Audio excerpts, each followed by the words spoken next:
Hi, everybody. It's Eliana Lobo again, here with another one of our founders, Bruce Downing, Associate Professor Emeritus of Linguistics, a professional linguist with experience in consulting, writing, and speaking on spoken language interpreting standards and protocols, as well as interpreter training, especially interpreting in healthcare and social services. Additional experience in forensic linguistic consulting on access to language services, criminal investigation, libel, and trademark infringement. Retired after 40 years of research and teaching in syntactic theory, English linguistics, teaching English as a second language, sociolinguistics, including immigrant and transitional bilingualism, language rights, and access to language services, and applications of linguistics in everyday life. Welcome, Bruce, and thank you so much for being there at the start and being willing to record a message for all who are attending our Congress. Can you tell us about the things that propelled you on the path towards linguistic equities? Okay, I will try. Yeah, as you said, my background has been in linguistics. I did graduate studies in linguistics and English at the University of Texas, and I taught English in Turkey for 4 years, and then came to the University of Minnesota and was in linguistics and not really involved, didn't really know much of anything about translation and interpreting. But when refugees from Southeast Asia started coming in the 1970s, I did some local research about how did people who didn't know English or didn't know it very well communicate. And that led to establishment of a Center for Refugee Research with some colleagues.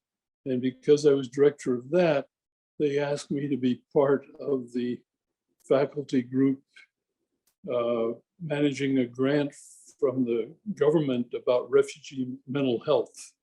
So we were a technical assistance center and supposed to advise people across the country.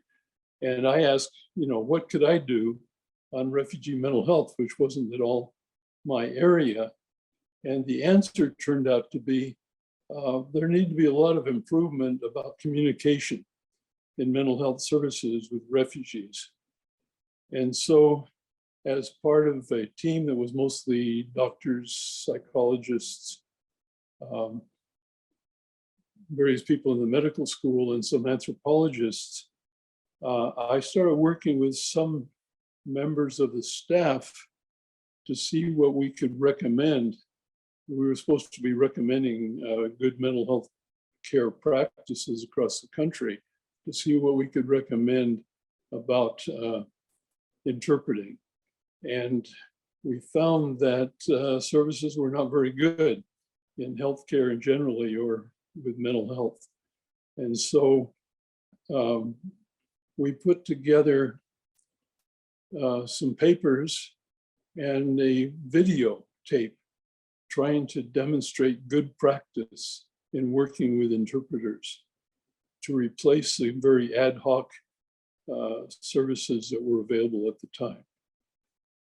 And that's how that's what propelled me into this field. And then when that project was over, we realized that we really didn't have good training locally.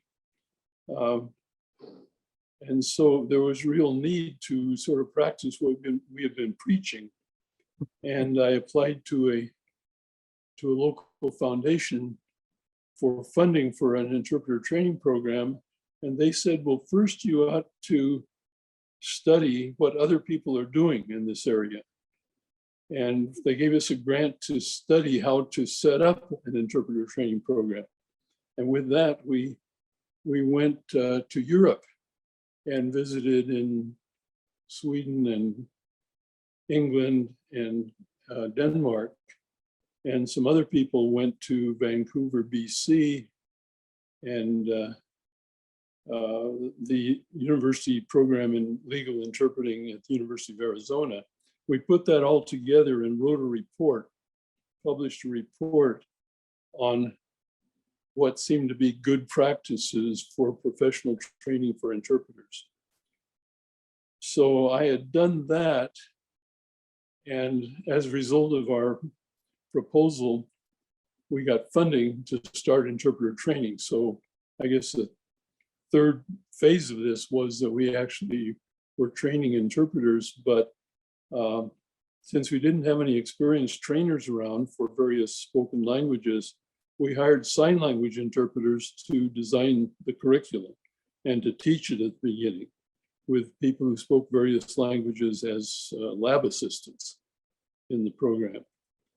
And those are the things that I had done prior to when the National Council group first got together. And I went to a conference in Wisconsin. I'm in Minnesota. I went to Wisconsin at a conference about interpreter health issues and so on. And Dr. Robert Putch was there from Seattle. And after we talked and he found out we were doing, he invited me to come attend that first meeting in Seattle. Oh, what a serendipitous meeting. Yeah. What a serendipitous meeting. What a great coincidence. That's right. That's how I got the work that needed to be done already. Yeah. Oh, awesome. Yeah.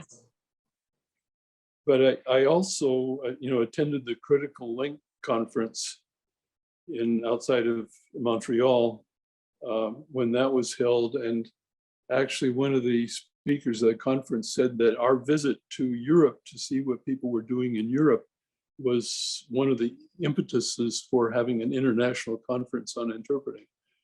So we got tied in a little bit internationally, as well as finally within the US through the meeting in Seattle. So look at everything that you got started. You never know, right? What is that? The butterfly effect? What little thing will tip that first domino to fall over? That's right. One thing led to another. That's amazing. Absolutely right. And then from that point on, we were able to benefit from all the expertise in the National Council and also to contribute our experience to what was developing. And, I became a member of the Standards Training and Certification Committee for a number of years with, I was never an interpreter and had worked mostly with English, but as a linguist, I felt I had something to contribute to, how we formulated standards and things like that.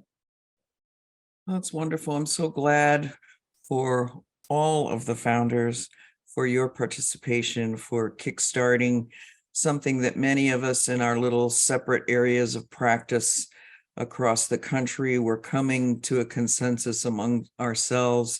Even when administration was telling us in hospitals, I was a staff hospital interpreter in 1980, and administration was telling us, oh, just grab somebody from the custodial staff or from the cafeteria off hours when you need someone.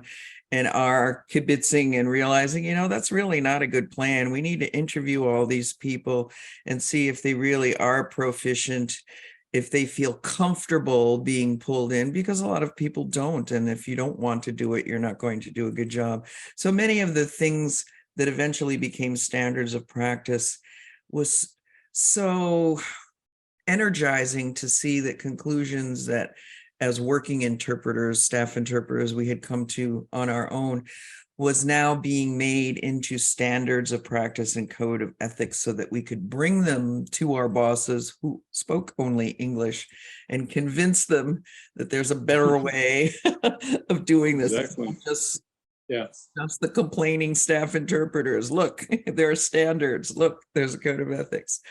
So thank you so much, Bruce. Thank you for being willing to record this message today. Very happy to. It's very good to think back about how things got started and professionalized across the country. Thanks. Okay, bye-bye.